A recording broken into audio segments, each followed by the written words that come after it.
During the last few weeks we have witnessed various uprisings across the Middle East.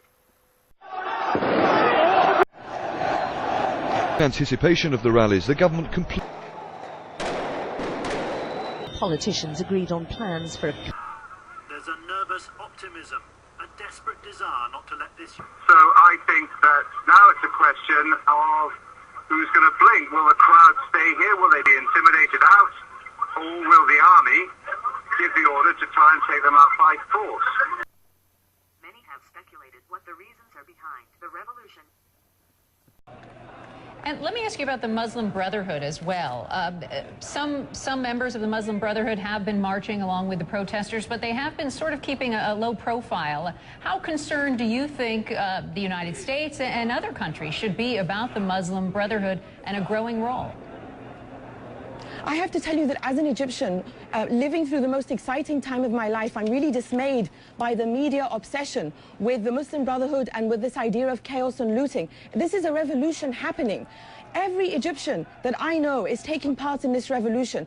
They include Muslim Brotherhood members who I know, but they also include liberals and seculars and Christians and atheists. This is not about the Muslim Brotherhood. This is not about Islamists. This is not about Al-Qaeda. This is about Egyptians of every walk of life saying to a tyrant of 30 years, we hate you, we want you gone. The Muslim Brotherhood is not taking part as a movement. Members of the Muslim Brotherhood are taking part as Egyptians because every Egyptian has suffered under 30 years of dictatorship by Hosni Mubarak. So I urge you and every media internationally to focus on this idea of a revolt and an uprising against a tyrant of 30 years. Let's put the focus on the courage of those Egyptians who have stood up to Mubarak's security thugs, and let's say we are with you until you achieve freedom and dignity.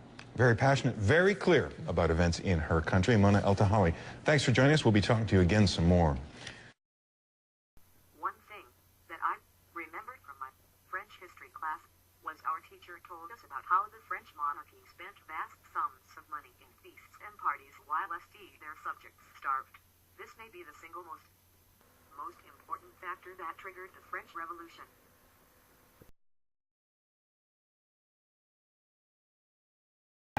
The grand wedding gala continues for days. But outside the gates of Versailles, there is hardly cause for celebration. Years of mismanagement by the monarchy have left the French people deprived and hungry.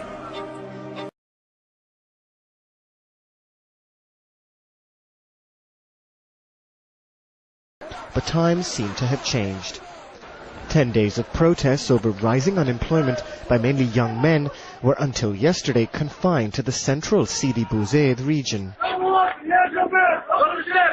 But as the thousands-strong crowd at this solidarity rally in Tunis show, the protests are gaining momentum. On board are some of the country's biggest trade unions. It's got the authorities worried. And the issue of unemployment is one of concern to all parties in Tunisia. But what is not acceptable is those parties to resort to violence, which is not in anyone's interest. Tunisian human rights organizations blame the high unemployment rate, officially at 14%. Added to this, they say, are lack of work opportunities outside urban areas.